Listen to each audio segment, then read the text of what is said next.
नमस्कारम। इस वीडियो से हम स्टार्ट करते हैं ऑप्टिक्स। ऑप्टिक्स का मतलब स्टडी ऑफ लाइट। तो उसको हम रे ऑप्टिक्स की हेल्प से भी स्टडी कर सकते हैं, लाइट के नेचर को या उसके जो फिनोमेना हैं, अलग अलग फिनोमेना को समझने के लिए जब हम लाइट को ट्रीट करेंगे रे की तरह। और दूसरा है हमारे पास वेव ऑप्टिक्स, जब लाइट को हम ट्रीट करेंगे वेव की तरह। तो रे ऑप्टिक्स में जो सबसे बेसिक जो पहला का पहला टॉपिक है उसे हम बोलते हैं रिफ्लेक्शन ऑफ लाइट। तो किसी लाइट का रिफ्लेक्शन कैसे होता है, उसके पीछे की क्या फिजिक्स है या उसको हम कैसे समझ सकते हैं, उसको समझते हैं। तो reflection is the phenomena of change in the path of light without any change in the medium. तो इसमें एक नया टर्म आया मीडियम। मीडियम का मतलब जैसे हवा एक मीडियम हो गया, वाटर एक मीडियम हो गया, और कोई भी मीडियम जिसमें एक ही टाइप के मटेरियल होंगे, एक ही टाइप के कंपोनेंट हैं, उसको हम एक मटेरियल बोल दिया। तो किसी एक मीडियम में अगर एक लाइट है जो इंसिडेंट हो रही है और वो लाइट उसी मीडियम में चेंज, उसका डाइवर्जन हो जा रहा है, एक टाइप से उसका पाथ में चेंज आ रहा है, तो उसको हम बोलेंगे रिफ्लेक्शन। सो जैसे कि ये एक हमारा एक सरफेस है, रिफ्लेक्टिंग सरफेस बोल सकते हैं, मिरर हो सकता है या कोई प्लेन सरफेस भी हो सकता है। तो मिरर और उसमें फ़र्क क्या है कि मिरर क्या होगा, जितनी लाइट आएगी सारी की सारी उसमें क्या हो सकती, वो रिफ्लेक्ट हो जाएगी, और कोई वैसे सब्सटेंसेज होंगे, वैसे सरफेसेज होंगे तो वो एब्जॉर्ब कर सकती है लाइट, तो उसमें भी होता है वो रिफ्लेक्शन। जैसे यहाँ पर भी अभी लाइट पड़ रही, तो ऊपर से लाइट आ रही, तो ये लाइट क्या हो रही, इस सरफेस से, इस पेपर से रिफ्लेक्ट हो रही होगी, तो उसी को हम क्या बोलेंगे, रिफ्लेक्शन ऑफ लाइट। ठीक है। तो एक ही मीडियम में, इसी मीडियम में, इसी मीडियम में लौट के चले गया, उसको हम क्या बोलेंगे, इस पूरे फिनोमेना को जहाँ पर किसी लाइट का जो पाथ है वो चेंज हो रहा है और उसी मीडियम में है, तो उसको हम क्या बोलेंगे, रिफ्लेक्शन ऑफ लाइट। ये मोटा मोटा जनरल इसका हमारे पास क्या है, डेफिनेशन हो सकती है। अब रिफ्लेक्शन हो रहा है तो उसके कुछ लॉज होंगे, भाई कौन से लॉ को फॉलो कर रहा है। तो सबसे पहली बात तो रिफ्लेक्शन की तीन चीज़ें हैं। एक तो इंसिडेंट रे है, जहाँ से भी सोर्स से जो लाइट आ रही है, जो लाइट का सोर्स है, तो वहाँ से जो इंसिडेंट है रे, उसको हम बोलेंगे इंसिडेंट रे।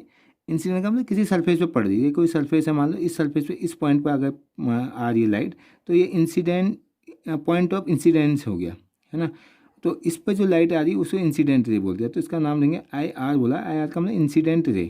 ठीक हो गया। तो इंसिडेंट रे और उस सरफेस के साथ परपेंडिकुलर जो होगा उसे बोलेंगे normal. So normal is always perpendicular to the surface, उसका इंसिडेंट रे से कोई मतलब नहीं है। ठीक है ना। किसी सरफेस के परपेंडिकुलर जो भी लाइन होगी उसको हम बोलेंगे नॉर्मल। तो इंसिडेंट रे और नॉर्मल के बीच में एक एंगल बनता है, उसको बोलते हैं एंगल ऑफ इंसिडेंस। ठीक है। ये नॉर्मल फिक्स है, तो यहाँ से स्टार्ट करते हैं, इसको दिखाते हैं आई से। ठीक है। The angle between this normal and reflected ray, ये रे आई यहाँ से रिफ्लेक्ट हो गया, यहाँ चलेगी, तो इसको बोलते हैं रिफ्लेक्टेड रे, RR बोल दिया। तो the angle between normal, normal को एन से दिखा देंगे, normal and reflected ray is called the angle of reflection, इसको R से रिप्रेजेंट करते हैं। तो ये तीन चीज़ें हैं, इंसिडेंट रे, नॉर्मल और reflected ray, angle of incidence और एंगल ऑफ रिफ्लेक्शन। ठीक है। तो पहला लॉ है, लॉ ऑफ रिफ्लेक्शन में, द इंसिडेंट रे, ये वाली रे जो नॉर्मल है, और जो तीसरा क्या है, रिफ्लेक्टेड रे, ये all the three are lie in the same plane, एक ही प्लेन पर लाई करेंगे। एक प्लेन का मतलब यह है कि एक अगर लाइट यहाँ से नीचे आई, ये नॉर्मल है, तो यहाँ होगा, ऐसे नहीं होगा मतलब। ठीक है। एक ही प्लेन में होंगे, तो एक तो ये इंपॉर्टेंट है। दूसरी चीज़, एंगल ऑफ इंसिडेंस, ये इंपॉर्टेंट है ज़्यादा। किसी एक पॉइंट ऑफ इंसिडेंस पे जहाँ पर हम नॉर्मल ड्रॉ कर सकते हैं सरफेस के वो रिस्पेक्ट में, वहाँ पे angle of incidence is always equal to angle of reflection, ये दोनों इक्वल होंगे, I इक्वल टू R होगा। ये इंपॉर्टेंट टास्क, तो हमें यही चेक करना है, हर बार यही चेक करना है कि I इक्वल टू R है या नहीं है, तो नॉर्मल के रिस्पेक्ट में, तो नॉर्मल से ये I हो गया, नॉर्मल से ये R हो गया, ये दोनों चीज़ें सेटिस्फाई करेंगी, तो इसका मतलब ये होती ही होती हैं जहाँ पर रिफ्लेक्शन हो रहा है। अब रिफ्लेक्शन 100% हो रहा है नहीं हो रहा वो अलग बात है। अगर सरफेस हमारा वो एब्जॉर्ब कर रहा है कुछ, तो यहाँ से जितना आ रहा है उसका कुछ ना कुछ पार्ट ये एब्जॉर्ब कर लेगा, तो कुछ चले जाएगा। तो ये 100% हो या नहीं हो वो अलग बात है, लेकिन होगा रिफ्लेक्शन हमेशा I इक्वल टू R के कंडीशन में ही। ठीक है।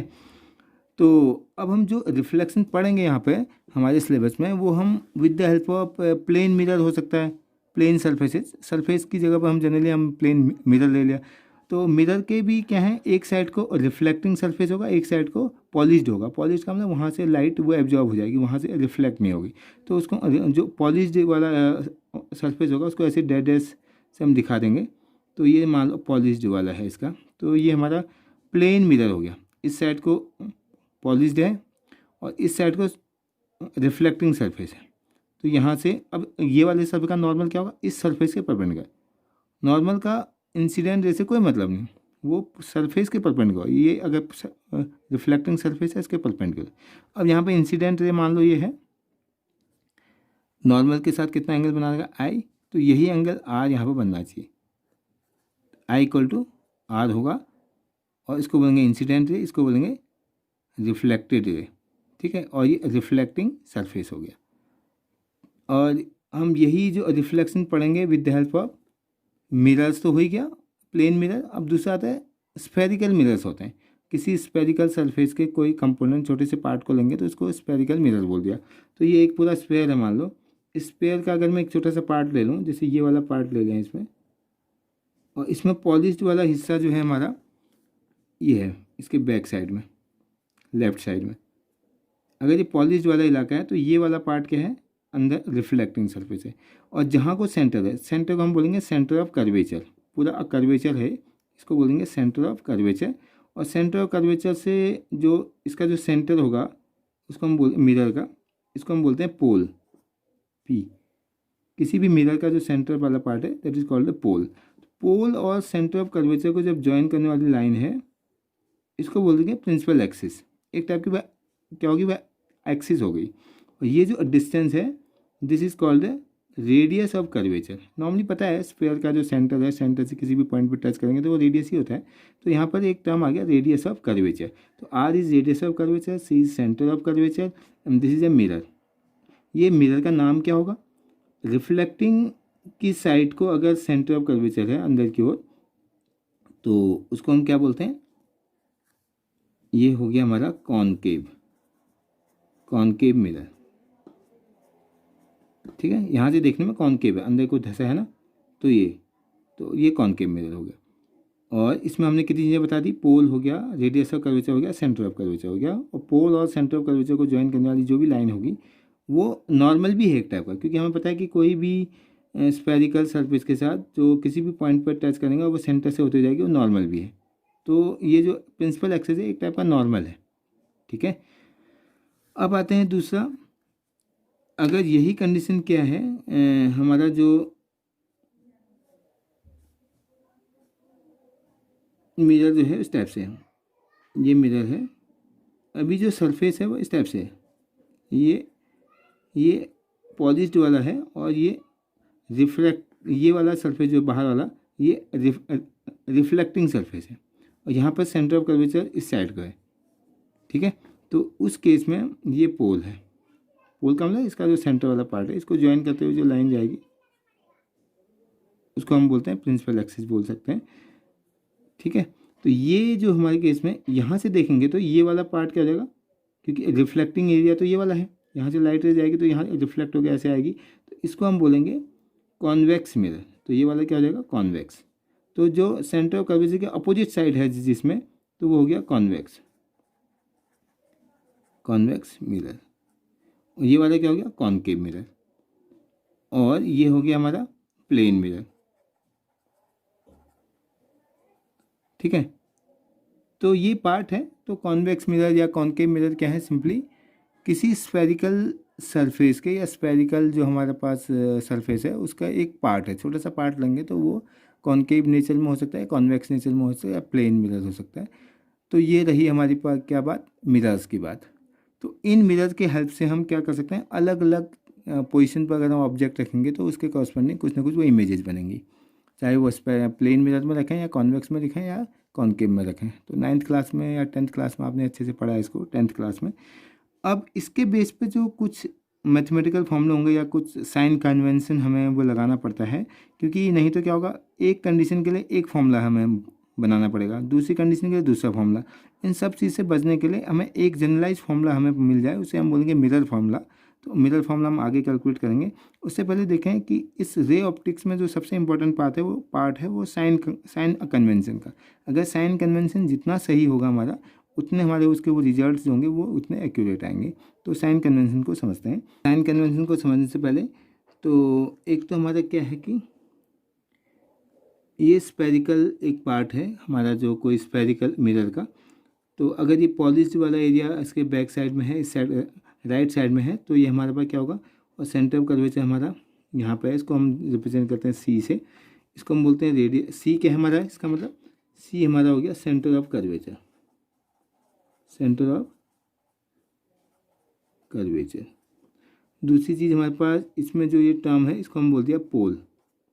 तो पी है, इसको हम बोल दिया पोल। पोल क्या है, सेंटर ऑफ द मिरर। तो मिरर जिस चीज़ का बना हुआ है स्फेरिकल मिरर, उसका सेंटर हो गया। और पी या पी बोलते हैं। और पी सी हमारे पास क्या हो गया, प्रिंसिपल एक्सिस, प्रिंसिपल एक्सिस। इसके अलावा सी पी की जो डिस्टेंस है, पी सी की डिस्टेंस, इसको हम बोलते हैं radius, radius of curvature. This is equal to radius of R, R is equal to radius of curvature. इतनी चीज़ें हमें पहले ही पता है। अब हम क्या रखेंगे, और ये कौन सा वो मिरर है, ये कॉनकेव है, क्योंकि हमारा जो रिफ्लेक्टिंग जो सरफेस है वो सेंटर ऑफ कर्वेचर की ओर को है, तो उसको हम बोलते हैं कॉनकेव मिरर। तो कॉनकेव मिरर के केस में है, मान लेते हैं, तो इसमें कहीं पे हम ऑब्जेक्ट रखेंगे, ये ऑब्जेक्ट हो गया। और the position of object from the, एक तो इम्पॉर्टेंट बात है साइन कन्वेंशन में, जितने भी डिस्टेंसेज मेजर करेंगे हम, जितने भी हमारे वो मेजरमेंट्स होंगे वो पोल से होंगे। तो पोल हमारा रेफरेंस पॉइंट है, तो पोल के वो रेस्पेक्ट में ही सारे के सारे कैलकुलेशंस होंगे। तो पोल से ऑब्जेक्ट तक की डिस्टेंस को हम बोलते हैं यू हमेशा। The distance between pole and O is called u. O का मतलब ऑब्जेक्ट है, यहाँ पर ऑब्जेक्ट की पोजीशन है, तो इसको हमने क्या बोल दिया, यू। ठीक है। पोल से इमेज तक की डिस्टेंस, जहाँ पर भी इसकी इमेज आएगी उसको बोलेंगे वी। और जहाँ पर सारी की सारी रेज जो है फोकस होती हैं उसको हम बोलते हैं फोकल लेंथ। तो उस पॉइंट को हम बोलते हैं फोकस, फोकल पॉइंट। तो पी से लेके यहाँ पर एफ है मान लेते हैं, तो P F is called focal point. तो एफ फोकल पॉइंट हो गया, सी सेंटर ऑफ कर्वेचर हो गया, ओ हो गया ऑब्जेक्ट की पोजीशन। और मान लो यहाँ पर कहीं इमेज भी है, तो इसको हमने बोल दिया आई, पोजीशन ऑफ इमेज। तो ये पोजीशन कहाँ पर आएगी वो डिपेंड करता है कि ऑब्जेक्ट की पोजीशन कहाँ पे है। तो ऑब्जेक्ट की पोजीशन के अकॉर्डिंग ही हमारे इमेज की पोजीशन आएगी। अब साइन कन्वेंशन ये है कि जो भी डिस्टेंसेज होंगे पोल से मेजर होंगे, इसमें तो कोई डाउट है नहीं। अब उसके लिए हमें सबसे पहले देखना पड़ेगा इंसिडेंट रे कहाँ है। इंसिडेंट रे हमेशा स्टार्ट होगी ऑब्जेक्ट से, तो ऑब्जेक्ट से इंसिडेंट रे स्टार्ट हो रही इधर को, ठीक है। और डिस्टेंस मेजर हो रही कहाँ से, पोल से। तो पोल के रेस्पेक्ट में इंसिडेंट रे यहाँ है, तो इसके अपोजिट जा रहे हैं हम। तो यू ओ को हम चेक करें, तो पोल से यहाँ को मूव करेंगे तो कहाँ आएगा, पी ओ क्या है, डायरेक्शन पी ओ की अपोजिट है। चाहे सी के लिए देखें वो भी अपोजिट है, चाहे आई के लिए देखें अपोजिट है, एफ के लिए देखें अपोजिट है। तो all the component O C I and F all are opposite with respect to the incident ray from the pole. तो पोल से इन डिस्टेंसेज को मेजर करने के लिए हम इंसिडेंट रे के अपोजिट डायरेक्शन में जा रहे हैं। तो जब भी अपोजिट डायरेक्शन में जाएंगे तो वो हमेशा क्या होंगे, नेगेटिव। तो पहला जो साइन कन्वेंशन आ गया कि इंसिडेंट रे की डायरेक्शन में तो क्या होगा, along the direction of incident ray all the symbols will be positive. और इंसिडेंट रे के अपोजिट डायरेक्शन में, अपोजिट टू इंसिडेंट रे, जितने भी जो पैरामीटर होंगे वो क्या होंगे, नेगेटिव। इस केस में u भी क्या होगा, नेगेटिव। u का मतलब ये o। और c के लिए सेंटर ऑफ कर्वेचर है, तो यहाँ से यहाँ तक की डिस्टेंस r है, तो radius of curvature negative. Image अगर यहाँ है तो v आल्सो नेगेटिव। फोकस भी इस साइड है तो फोकल लेंथ आल्सो नेगेटिव। तो साइन कन्वेंशन क्या है, उसके लिए हमें सिर्फ ये देखना है कि इंसिडेंट रे कहाँ है। इंसिडेंट रे जिस डायरेक्शन में आ रही है उसके अपोजिट डायरेक्शन में जा रहे हैं तो वो हमेशा क्या होगा, नेगेटिव। उसी के सेम डायरेक्शन में जा रहे हैं तो पॉजिटिव। लेकिन जाएंगे कहाँ से, पोल से। स्टार्टिंग पॉइंट पोल होगा, पोल से हम डिस्टेंसेज मेजर करेंगे, लेकिन देखेंगे किसको, इंसिडेंट रे को, ठीक है। और इससे ऊपर जाने में, अगर इस एक्सिस से ऊपर को जाएंगे तो पॉजिटिव, ऊपर की ओर जाने में पॉजिटिव, नीचे की ओर आने में नेगेटिव। इसके सेम डायरेक्शन में जाने में पॉजिटिव, इंसिडेंट रे के अपोजिट डायरेक्शन में आने में नेगेटिव।